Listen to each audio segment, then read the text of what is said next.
Hello everyone, welcome back to my channel. My name is Alka Malhotra. Hello everyone, मैं हूँ Bhavika Malhotra and आज हम करने जा रहे हैं एसएसटी में ज्योग्राफी का चैप्टर नंबर 7 जो है our country India of class 6 NCERT book. Let's start. Hello everybody, मैं हूँ भाविका एंड आज हम करेंगे एसएसटी में ज्योग्राफी का चैप्टर नंबर 7 जो कि आवर कंट्री इंडिया चैप्टर है। एसएसटी का ज्योग्राफी का चैप्टर नंबर है एवरीवन ये 7 जो है आवर कंट्री इंडिया, ये क्लास 6 का चैप्टर है एनसीईआरटी बुक में से। तो चलो स्टार्ट करते हैं। तो गाइस आप इसका फर्स्ट पेज देख सकते हो, ठीक है। ये एनसीईआरटी बुक का चैप्टर है, ये फर्स्ट पेज एंड ये सेकंड पेज, ठीक है। चलो स्टार्ट करते हैं फटाफट। Yes, NCERT book chapter 7 our country India SST geography. Yes, तो बेसिकली एवरीवन इस चैप्टर में हम पढ़ेंगे हमारी कंट्री यानी हमारे देश के बारे में जो है इंडिया, ठीक है। India is a country of vast geographical expense. जो इंडिया हमारी यानी जो हमारा देश है यानी जो इंडिया है वो ना मतलब हमारी कंट्री में ना बहुत सारे जोग्राफिकल चीज़ें हैं, ठीक है। इन नॉर्थ में it is bound by the Lofty Himalayas, यानी नॉर्थ में जो हमारा इंडिया है वो लॉफ्टी हिमालयास से बाउंड है। The Arabian sea in the west, जो अरेबियन सी है हमारी इंडिया के वो वेस्ट में है। एंड जो बे ऑफ बंगाल है वो ईस्ट में है और इंडियन ओशन साउथ में है। वॉश द शॉर्स यानी मतलब शॉर्स पे है इंडियन के पेनिनसुला पे। तो बेसिकली पेनिनसुला क्या होता है, यहाँ पे हमें येलो बॉक्स दिखा रखा है, चलिए इसे रीड कर लेते हैं। Peninsula is a piece of land. Basically everyone peninsula एक लैंड का पीस होता है, यानी एक लैंड का टुकड़ा होता है that is surround by water on 3 sides, जिसके तीनों के तीनों मतलब जिसके तीनों साइड्स पे ना पानी ही पानी होता है, ठीक है। तो बेसिकली पेनिनसुला हम किसे कहते हैं, एक लैंड के टुकड़े को, ठीक है, जो कि मतलब जिसके तीनों साइड पे पानी ही पानी हो। ओके, चलो अब नेक्स्ट पढ़ते हैं। India has an area of about 3.28 million square kilometre. अब जो हमारी इंडिया का एरिया है यानी हमारी इंडिया जो है वो कितना ज़्यादा घिरी हुई है। हमारी इंडिया 3.28 मिलियन स्क्वायर किलोमीटर घिरी हुई है यानी एरिया है। The north south extend from Ladakh to Kanyakumari. फिर जो नॉर्थ साउथ की तरफ जो नॉर्थ साउथ की तरफ लद्दाख से लेकर कन्याकुमारी तक का डिस्टेंस है 3200 किलोमीटर्स, ठीक है। जो लद्दाख से लेकर कन्याकुमारी तक का डिस्टेंस है वो है 3200 किलोमीटर्स। एंड ईस्ट वेस्ट में जो अरुणाचल प्रदेश है और जो कुछ है अरुणाचल प्रदेश और कुछ तक का डिस्टेंस 2900 किलोमीटर्स है। फिर the lofty Himalayas, great Indian desert, northern plains, uneven plateau surface and their coastal islands present in a diversity of landforms. अब एवरीवन लॉफ्टी हिमालय हो गए हमारे, ग्रेट इंडियन डेजर्ट हो गया, नॉर्दर्न प्लेन्स हो गए, अनइवन प्लेट्यू का सरफेस हो गया, कोस्ट हो गया, आइलैंड हो गया। तो ये जितनी भी हमें यहाँ पे चीज़ें बताई गई हैं ये सारी ना हमारी डाइवर्सिटी में आती है। किस चीज़ की डाइवर्सिटी में आती है, हमारी लैंडफॉर्म्स की डाइवर्सिटी में आती है, ठीक है। तो lofty Himalaya, great Indian desert, northern plains, uneven plateau surface, coast, island, ये सारे हमारे लैंडफॉर्म की डाइवर्सिटी में आते हैं। So there is a great variety in the climate, vegetation, wildlife as well as in the language and culture. अब हमारी India में ना मतलब बहुत सी वैरायटी है, हमारी इंडिया में बहुत तरीके की वैरायटी है। किस चीज़ की वैरायटी है, एक तो क्लाइमेट की वैरायटी है हमारी इंडिया में, वेजिटेशन यानी खेती बाड़ी की बहुत ही अच्छी वैरायटी है, वाइल्ड लाइफ भी है यानी बहुत से जानवर हैं हमारी मतलब इंडिया में, और लैंग्वेज है डिफरेंट टाइप की, और कल्चर भी अलग अलग है। तो मतलब इन सभी चीज़ों की वैरायटी है हमारी इंडिया में। इन दिस डाइवर्सिटी, फिर इस डाइवर्सिटी में हम देखते हैं कि जो हमारे जो ट्रेडिशन है ना, यानी जो हमारे ट्रेडिशंस है, हमारे जो कल्चर वगैरह है, लैंग्वेज है, ये सारे ना बंधे हुए हैं, यानी बिल्ड है, बिल्ड यानी बंधा हुआ है हमारा हमसे ये एक नेशन, यानी हमारा ना ये एक नेशन बना हुआ है। इंडिया के अंदर जितने भी मतलब लोग रहते हैं ना सारे एक नेशन में बंधे हुए हैं। India has a population then 120 crore since the year 2011। अब एवरीवन वो कह रहा है कि इंडिया की जो पॉपुलेशन है, नहीं अगर हम लोगों की बात करें कि इंडिया में कितने लोग हैं, तो इंडिया में ना मोर देन 120 करोड़ यानी 120 करोड़ से भी ज़्यादा लोग हैं। कब से, 2011 से, मतलब 2011 जब आया था, ईयर आया था, साल आया था 2011 जब साल आया था, तो उसके बाद से ही ना 120 करोड़ से भी ज़्यादा लोगों की पॉपुलेशन है, मतलब इससे भी ज़्यादा, ठीक है। So it is the second most populous country. तो हमारी जो इंडिया है वो सेकंड मोस्ट पॉपुलस कंट्री है आफ्टर द वर्ल्ड चाइना, यानी जो फर्स्ट फेमस कंट्री है यानी जो फर्स्ट पॉपुलस कंट्री है वो चाइना है, एंड सेकंड पॉपुलस कंट्री हमारी इंडिया है। अब हम पढ़ेंगे locational settings. India is located in the northern hemisphere. अब जो इंडिया है वो नॉर्दर्न हेमिस्फीयर में है, ठीक है। जो ट्रॉपिक ऑफ कैंसर है यानी जो 23 डिग्री बाई 30 नॉर्थ, मतलब नॉर्थ हम ट्रॉपिक ऑफ कैंसर को 8 डिग्री भी कहते हैं, ये पास करता है हाफ वे, मतलब हमारी कंट्री में ना, मतलब जो हमारा इंडिया का मैप है, मैं आपको दिखाती हूँ इंडिया के मैप पे को, इंडिया का मैप ये दिखा रही बात, ये हमारा इंडिया का मैप दे रखा है हमें यहाँ पे, ठीक है। तो इस चैप्टर में ना थोड़ा डिफरेंट टाइप का मैप है, सो हम देख नहीं पाएंगे अच्छे तरीके से। मतलब जो ट्रॉपिक ऑफ कैंसर है वो हमारी इंडिया से पास करता है, ये देखो ये हमारा इंडिया है ना, तो यहाँ पे ट्रॉपिक ऑफ कैंसर जो है मतलब हमारी इंडिया का हाफ पोर्शन जो है वो मतलब हमारी इंडिया के ना बीच में ना ट्रॉपिक ऑफ कैंसर ऐसे पास करता है, ठीक है, समझे एवरीवन। मतलब देखो जैसे इसमें दिखा रखा है, मैं इसमें दिखा रखा होगा हमें, ये देखो, ये लाइन देख रही हो, ये रहा, ये लिखा है ना ट्रॉपिक ऑफ कैंसर, ये इधर है, ये देखो, ये हमारी इंडिया है, ये पूरा हमारी इंडिया का मैप है। तो इंडिया के मैप के ये बीच में जो लाइन जा रही है, ये ट्रॉपिक ऑफ कैंसर है। ये देखो, इधर लिखा भी है, मैं आपको पास करके दिखाती हूँ। ये देखो, ये लिखा है ना ट्रॉपिक ऑफ कैंसर, है ना।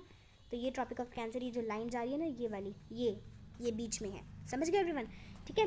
तो इंडिया से क्या पास करता है? ट्रॉपिक ऑफ कैंसर पास करता है। मैंने आपको वो दिखा भी दिया है। सॉरी एवरीवन, ये वाइट स्क्रीन आ गई। यस, आ गया।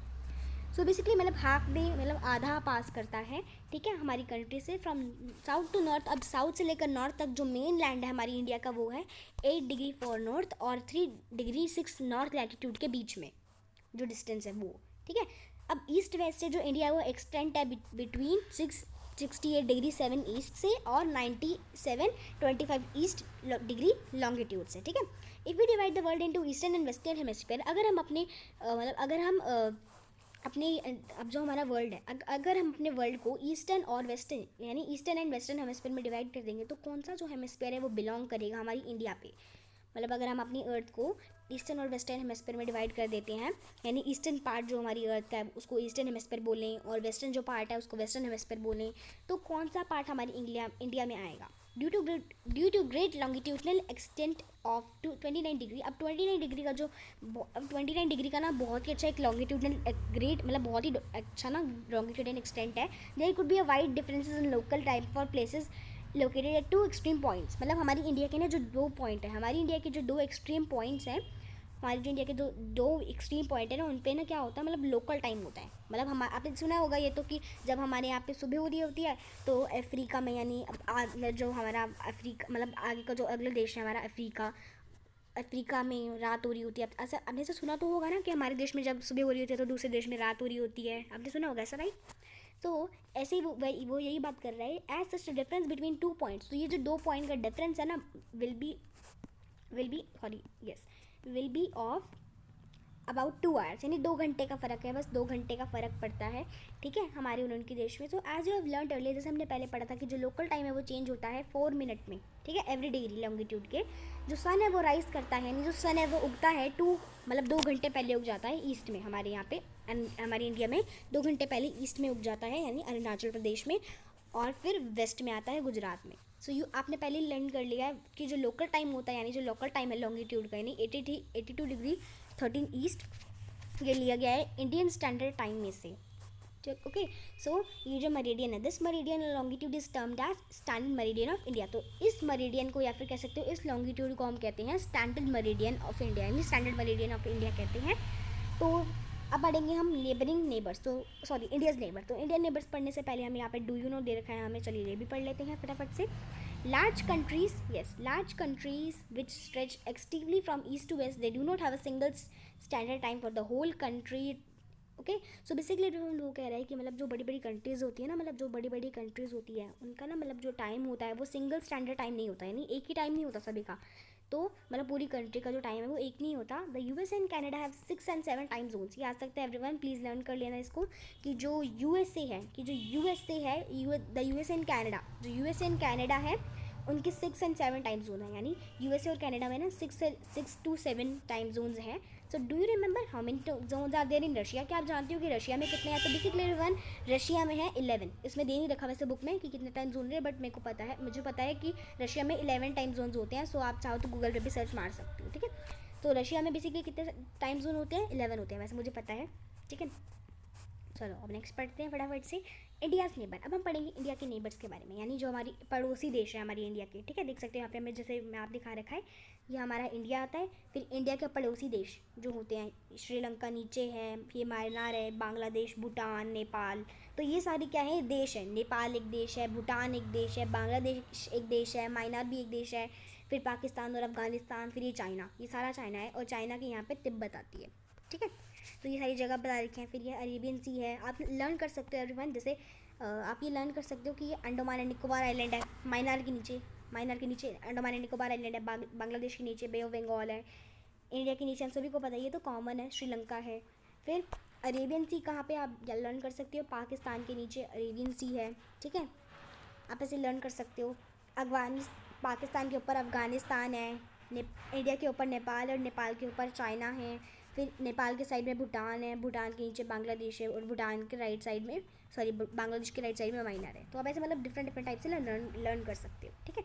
अब हम पढ़ेंगे इंडिया के नेबर्स के बारे में, यानी हमारे इंडिया के हमारे इंडिया के पड़ोसी राज्य, ठीक है। सो देर आर 7 कंट्रीज। तो 7 कंट्रीज़ होती हैं जो कि शेयर करती है लैंड बाउंड्रीज विद इंडिया, यानी हम जैसे मतलब हमारी कंट्री इंडिया को मिला के 7 कंट्री और हैं, मतलब टोटल 8 कंट्रीज़ लगा लो, ठीक है। तो 7 कंट्रीज़ होती है जो कि ना शेयर करती है हमारी इंडिया के साथ बाउंड्री, यानी टोटल 8 लगा लो, टोटल 8 कंट्रीज़ है, ठीक है। 8 ही हुई ना, देखो 1 2 3 4 5 6 7 8 है ना, 8 ही होगी ना। श्रीलंका तो कोई कंट्री नहीं है, Sri Lanka is not a country, ठीक है। वैसे तो ये भी आ सकता है बट फिर भी। फाइंड आउट नेम्स, अब वो कह रहा है कि हमें फाइंड आउट नेम करो, फिर यहाँ पे भी हम पॉलिटिकल मैप दिखा रखा है। अब आते हैं हम पेज नंबर 50 पे, तो ठीक है। तो हमें वो क्या कह रहा है यहाँ पे देख लेते हैं एक बार। सो बेसिकली वो कह रहा है फाइंड आउट नेम्स, हमें नाम ढूंढ रहे हैं यहाँ पे।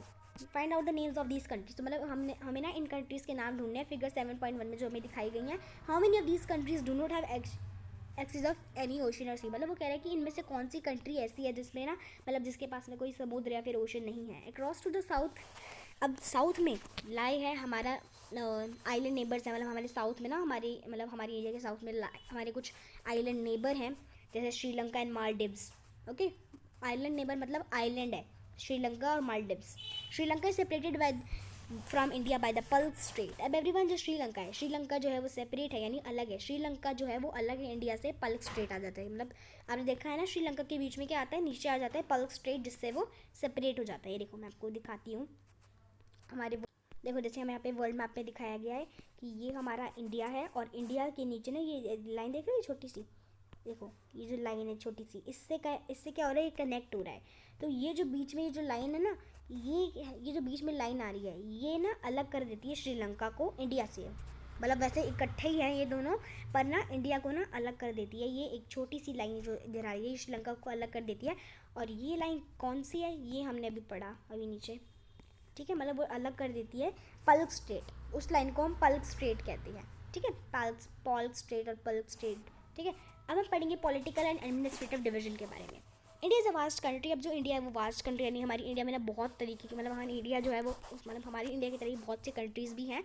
तो हमारी इंडिया जो है वो एक वास्ट कंट्री, यानी बहुत बड़ी कंट्री कह सकते हो। फॉर एडमिनिस्ट्रेटिव पर्पसेस, अब एडमिनिस्ट्रेटिव पर्पसेस के लिए जो कंट्री है वो डिवाइड है हमारी इंटू 28 स्टेट्स। अब हमारी इंडिया में ना 28 स्टेट्स है, ठीक है एवरीवन। हमारी इंडिया में 28 स्टेट्स एंड 8 यूनियन टेरिटरीज है, ठीक है। 28 स्टेट्स हैं हमारी इंडिया में, मैं एक बार लिख रही हूँ ऊपर, 28 स्टेट्स हैं हमारी इंडिया में, एंड यूनियन टेरिटरीज कितनी है, 8। यूनियन टेरिटरीज 8 है एंड स्टेट्स 28 है। ये याद रखना है आपको, आ सकता है एग्जाम में। एक्सपेंडिक्स 1 भी कहते हैं जिसे हम, ठीक है। Delhi is the national capital. अब जो दिल्ली है वो हमारी इंडिया का नेशनल कैपिटल है। The states have been form mainly on the basic of the language. अब जो स्टेट है, मतलब जितने भी जो अलग अलग तरह की स्टेट है ना, जो अलग तरह की स्टेट है, उनकी लैंग्वेज भी डिफरेंट है, ठीक है। अब हम पढ़ेंगे कुछ फिजिकल डिविजन्स के बारे में। Physical divisions, India is marked by a diversity of physical features such as mountain, plateau, plain, coast, island, ठीक है। मतलब वो कह रहा है कि जो इंडिया है ना उसे हम एक डाइवर्सिटी भी कहते हैं फिजिकल फीचर की, जैसे माउंटेन हो गए, प्लेट्यू, प्लेन, कोस्ट, आइलैंड, ठीक है। तो standing as settles in the north, अगर हम नॉर्थ में खड़े होंगे ना तो लॉफ्टी केप माउंटेन्स, मतलब हिमालय के ना जो लॉफ्टी स्नो केप्ड है वो हैं हिमालयज में हमारी इंडिया के नॉर्थ में, ठीक है। अब हिमालय यहाँ पे लिखा हुआ है हिम प्लस आल्या, मीन हिम प्लस आल्या, मतलब हिमालय को उन्होंने आधा कर दिया है, हिम प्लस आल्या लिखा है। मतलब हिमालय, जो हिमालय है उसका मतलब क्या होता है, एबोर्ड ऑफ द स्नो, ठीक है। हिमालय मतलब एबोर्ड ऑफ द स्नो, यानी स्नो का पहाड़, एबोर्ड मतलब माउंटेन, स्नो का पहाड़, ठीक है। तो हिमालय का मतलब क्या होता है, स्नो का पहाड़, यानी बर्फ़ का पहाड़। हिमालय को हम बर्फ़ का पहाड़ भी कहते हैं, मतलब abode of the snow. The Himalayan mountains are divided into 3 main parallel ranges. अब जो हिमालयन माउंटेन्स है वो 3 मेन पैरेलल रेंजेस से, यानी टेढ़ी मेढ़ी पैरेलल रेंजेस से सराउंड है। मतलब 3 डिवाइड, हमारे जो हमारे हिमालयन माउंटेन है ना इंडिया के, वो डिवाइड होते हैं 3 मेन पैरेलल रेंजेस के साथ। जो नॉर्दर्न मोस्ट रेंज है वो है हमारा ग्रेट हिमालय, या फिर हम उसे हिमाद्री भी कहते हैं। द वर्ल्ड हाईएस्ट पीक, जो वर्ल्ड हाईएस्ट पीक है मतलब हमारी इंडिया की जो वर्ल्ड हाईएस्ट पीक है वो यहीं इसी रेंज में है। मिडिल हिमालय और हिमाचल, फिर जो मिडिल हिमालय या फिर कह सकते हो हिमाचल जो है वो साउथ में है हिमाद्री के, ठीक है। पॉपुलर हिल स्टेशंस, फिर मैंने यहाँ पे लिखा है मैनी पॉपुलर हिल स्टेशंस, बहुत से पॉपुलर हिल स्टेशंस यहाँ पे हैं। फाइंड आउट द नेम्स, वो कह रहे हैं कि 5, फिर वो कह रहे हैं कि 5 हिल स्टेशन यानी 5 पहाड़ों के नाम ढूंढो। तो Shivalik is the southern most range, फिर जो शिवालिक है वो सदर्न मोस्ट रेंज में है, ठीक है। ये आपको याद रखना है नदर्न मोस्ट रेंज में क्या है, ठीक है। तो ये आपको याद रखना है कि नदर्न मोस्ट रेंज में हमारी इंडिया के नदर्न मोस्ट रेंज में ग्रेट हिमालय या फिर हिमाद्री है, और वर्ल्ड के हाईएस्ट पीक भी यहीं पे है। फिर मिडिल हिमालय और हिमाचल जो साउथ में है हिमाद्री के, शिवालिक साउदर्न मोस्ट रेंज है हमारी। अब हम आते हैं नदर्न प्लेन्स पे। The northern plains lie to the south of the Himalayas, फिर जो नदर्न प्लेन्स है वो कहाँ पे है, हिमालयाज के साउथ में पड़ता है। They are generally level and flat, ये जनरली लेवल एंड फ्लैट है एकदम। So these are form by alluvial deposit, ये एलुवियल डिपॉजिट से बने हुए हैं जो कि रिवर्स और मतलब जो रिवर्स पे हैं, जैसे गंगा, ब्रह्मपुत्र और उनकी जो ट्रिब्यूटरीज होती हैं, ठीक है। तो ये जो रिवर है ना ये प्रोवाइड करती है कुछ फर्टाइल लैंड एंड कल्टिवेशन, यानी जो हम कल्टिवेशन यानी जो क्या कहते हैं पेड़ पौधे जो हैं, तो यही रीज़न है जिससे कॉन्सनट्रेशन होती है पॉपुलेशन इन द प्लेन्स में, ठीक है। अब वेस्टर्न पार्ट पढ़ने से पहले बार ये देख लेते हैं कि एलुवियल डिपॉजिट होता क्या है। यहाँ पे हमें येलो बॉक्स में दिखा रखा है।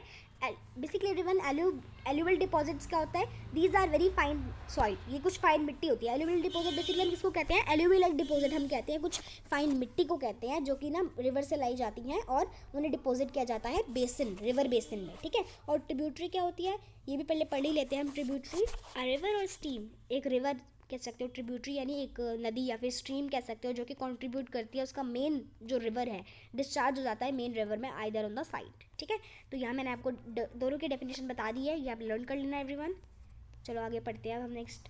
In the western part of India, जो हमारी इंडिया का वेस्टर्न पार्ट है, मतलब हमारी इंडिया के वेस्टर्न पार्ट में क्या है, एक ग्रेट इंडियन डेजर्ट है जो कि ड्राई है यानी सूखा है, गर्म है और सैंडी है stretch of land.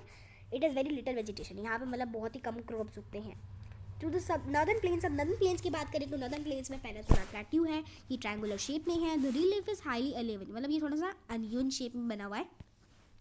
This is a region with numerous hill ranges, इस यहाँ पे मतलब अलग तरह की हिल रेंजेस हैं एंड वैलीज हैं। Aravali hills one of the oldest range, जो अरावली हिल है यानी जो सबसे पुरानी रेंज है हमारी वर्ल्ड की, वो बॉर्डर है it on the north side. The Vindhyas and the Satpuras, पर जो विंध्यास हैं और सतपुरास हमारी कुछ इंपॉर्टेंट रेंजेस हैं। फिर नर्मदा एंड तापी, जो नर्मदा एंड तापी है ना वो यहाँ पे बहती है, कहाँ पे बहती है, विंध्यास एंड सतपुरास में, ओके। नर्मदा एंड तापी बहती हैं, ठीक है। So these are the west flowing, जो ये दोनों नर्मदा एंड तापी, एक बार दोबारा सर्कल कर रही हूँ, नर्मदा एंड तापी हमारी यहाँ पे बहती हैं, नदियाँ हैं नर्मदा एंड तापी, और ये वेस्टर्न फ्लो, ये मतलब ये वेस्ट फ्लोइंग रिवर है यानी वेस्ट में बहती हैं और ड्रेन होती हैं अरेबियन सी में।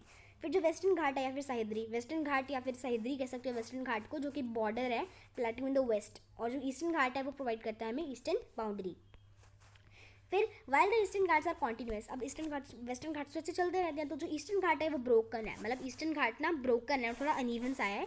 तो the प्लेटू is rich in minerals, पर फिर भी ईस्टर्न घाट्स और वेस्टर्न घाट्स जो है ना वो रिच है मिनरल्स में, like coal and iron or, ठीक है। कोल यानी कोयला होता है ना, और आयरन ऑर का मतलब तो एवरीवन मुझे भी नहीं पता, आई थिंक तो आयरन ऑर को आयरन को कहते होंगे, ओके, लोहा, ठीक है। चलो नेक्स्ट पढ़ते हैं। To the west of the western घाट, अब वेस्टर्न घाट के वेस्ट में और ईस्टर्न घाट के ईस्ट में कोस्टल प्लेन्स है, ठीक है, ये याद रखना है आपको। वेस्टर्न घाट के वेस्ट में एंड ईस्टर्न घाट के ईस्ट में कोस्टल प्लेन्स आता है, ठीक है। फिर द वेस्टर्न, अगला दे रखा है हमें, the western coastal plains are very narrow, जो वेस्टर्न कोस्टल प्लेन्स है वो बहुत ही ज़्यादा नैरो हैं यानी पतले हैं। The eastern coastal plains are much broader, और जो ईस्टर्न कोस्टल प्लेन्स है वो बहुत ही क्या है, ब्रॉडर हैं, चौड़े हैं। So there are number of east flowing rivers, तो हमारे यहाँ पे ना ईस्ट फ्लोइंग यानी ईस्ट में जो नदियाँ बहती हैं वो हैं द रिवर्स महानदी। फिर जो रिवर है यानी जो नदियाँ हैं महानदी, गोदावरी, कृष्णा एंड कावेरी, ये ड्रेन होती है बे ऑफ बंगाल में। जो रिवर्स हैं ये फॉर्म करती हैं एक फर्टाइल डेल्टा, मतलब महानदी, गोदावरी, कृष्णा और कावेरी, ठीक है। मतलब जो महानदी, गोदावरी, कृष्णा और कावेरी, ये चार नदियाँ, महानदी, गोदावरी, कृष्णा और कावेरी, ये चार नदियाँ जो कि ड्रेन होती है बे ऑफ बंगाल में, और यही चार नदियाँ ना मतलब अब फिर नेक्स्ट क्या दे रखा है, फर्टाइल, मतलब दीज रिवर्स, ये जो रिवर्स हैं फॉर्म करती है फर्टाइल डेल्टा उनके माउथ से। The Sundarban delta is form by the Ganga and Brahmaputra flow in the bay of Bengal. फिर जो गंगा और ब्रह्मपुत्र है, गंगा और ब्रह्मपुत्र जो कि बे ऑफ बंगाल में बहती हैं वो सुंदरबन डेल्टा फॉर्म करती हैं, ठीक है, ये आपको याद रखना है। चलो अब नेक्स्ट पढ़ लेते हैं। तो गाइज हमें यहाँ पे ना दो बच्चों की फ़ोटो दिखाई गई है। ये बच्ची है जिसने ये पोएम लिखी थी, एंड ये कोई बच्चा दे रखा है हमें, कोई बच्चा है जिसने ये पिक्चर बनाई हुई है फ्लड के ऊपर, मतलब बाढ़ आ जाती है ना उसके ऊपर बना रखा है। तो ये हमें रीड करने की ज़रूरत नहीं है। अब हम अपने पहले एक बार ये डू यू नो पढ़ लेते हैं, हमने पिछले पेज पर भी डू यू नो छोड़ दिया था, तो एक बार ये भी पढ़ लेते हैं। Do you know which is on page number जो कि पेज नंबर 51 पे है, ठीक है। डू यू नो, हम रीड कर लेते हैं फटाफट। ये तो हमने रीड कर लिया था, यस। नाउ ये, do you know the Ganga and Brahmaputra form the world largest delta. वही हमने जो भी पढ़ा है एवरीवन नीचे, कि जो गंगा एंड ब्रह्मपुत्र है वो वर्ल्ड का लार्जेस्ट डेल्टा बनाती हैं, जो कि जिसे हम कहते हैं सुंदरबन डेल्टा। ये डेल्टा ट्रायंगुलर शेप में है और इसका जो एरिया है वो है mouth of the river. Mouth of the river यानी जहाँ से मतलब सी एंटर करता है, यानी जैसे समुद्र आता है रिवर की तरफ, ठीक है, इसे हम माउथ कहते हैं रिवर का। चलो अब अगला पढ़ लेते हैं नेक्स्ट पेज पे। Do you know corals are skeleton. क्या आप जानते हो कि जो कोरल है, ये भी आपका एक क्वेश्चन आंसर में भी आ सकता है everyone. Corals are the skeleton of tiny marine animals called polyps. की जो कोरल है, कोरल क्या होते हैं, कोरल स्केलेटन होते हैं छोटे छोटे मेराइन एनिमल्स के, यानी छोटे छोटे एनिमल्स के, जिन्हें हम पॉलिप्स कहते हैं। मैनी व्हेन दे लिविंग, जब वो मतलब व्हेन द लिविंग पॉलिप्स, जब जीते जाते हैं, मतलब जब पॉलिप्स मर जाते हैं ना, तो क्या होता है, उनका जो स्केलेटन होता है वो लेफ्ट कर देता है। अदर पॉलिप्स, और जो दूसरे पॉलिप्स होते हैं वो उग जाते हैं ऑफ द हार्ड स्केलेटन, मतलब जो उनका हार्ड स्केलेटन होता है वो ना उग जाता है ऊपर से ऊपर, मतलब नीचे पानी से लेकर ऊपर ऊपर तक भर जाता है, जिससे एक आइलैंड फॉर्म हो जाता है, जिसे हम कहते हैं कोरल आइलैंड, ठीक है। यहाँ पे हमें पिक्चर भी शो की गई है, ये कोरल आइलैंड है, ये देख सकते हो, ठीक है। चलो अगला पढ़ते हैं। तो अब हम पढ़ेंगे अपने नेक्स्ट पेज आ जाते हैं। अब आते हैं पेज नंबर हम अपने 54 पे, बस लास्ट ही पैराग्राफ रह गया everyone. Let's read this also. Two groups of islands form also part of India. अब दो ग्रुप जो होते हैं आइलैंड के, वो पार्ट करते हैं, मतलब इंडिया को फॉर्म कर देते हैं, पार्ट बनाते हैं इंडिया का। टू ग्रुप्स ऑफ आइलैंड, ठीक है। Lakshadweep island are located in Arabian sea. अब जो लक्षद्वीप आइलैंड्स है वो कहाँ पे है, अरेबियन सी में है। They are coral located. फिर दीज आर कोरल आइलैंड, ये कोरल आइलैंड है। Lakshadweep and island, Andaman and Nicobar island, तो ये दोनों में क्या है, ये लक्षद्वीप आइलैंड जैसे कोरल आइलैंड है, जो कि कोस्ट ऑफ केरला में है, ठीक है। अब ये ध्यान रखना है एवरीवन आपको कि लक्षद्वीप आइलैंड कहाँ पे है, अरेबियन सी में है। And the Andaman and Nicobar island कहाँ पे है, साउथ ईस्ट की तरफ है, sorry, Indian mainland in the bay of Bengal, ठीक है। तो ये आपको याद रखना है कि लक्षद्वीप आइलैंड अरेबियन सी में है and Andaman and Nicobar island bay of Bengal में है, ठीक है। So do you know which group, क्या आप जानते हो कि जो आइलैंड है, जिसको मतलब आप जानते हो कि 2004 में, यानी जब 2004 ईयर चल रहा था, तो एक ना जगह पे सुनामी आ गई थी, जिससे ना आइलैंड बह गया था पानी में।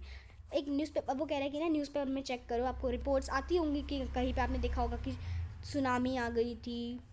बेसिकली एवरीवन, अब हमें यहाँ पे सुनामी की डेफिनेशन दे रखी है। Tsunami is a huge sea. Tsunami क्या होता है, सुनामी एक बड़ी सी, मतलब एक बड़ा सा ना समुद्र की वेव होती है, जो कि ना आ जाती है अर्थक्वेक पे। मतलब जैसे समझो अर्थक्वेक आया, ये आप लर्न कर लेना एवरीवन ये लाइन। बेसिकली समझो जैसे अर्थक्वेक आया, तो क्या होगा, कभी कभार क्या होता है, जो जैसे ना मैं आपको एग्जांपल देती हूँ, जैसे ये लैंड है और ये वाटर है। कभी कभार क्या होता है, अर्थक्वेक आता है तो धरती हिलती है, तो क्या होता है, जो पानी होता है ना वो बड़े वेव में गाँव में पहुँच जाता है, यानी लैंड में पहुँच जाता है, ठीक है। तो इसी को हम तो सुनामी कहते हैं, ठीक है।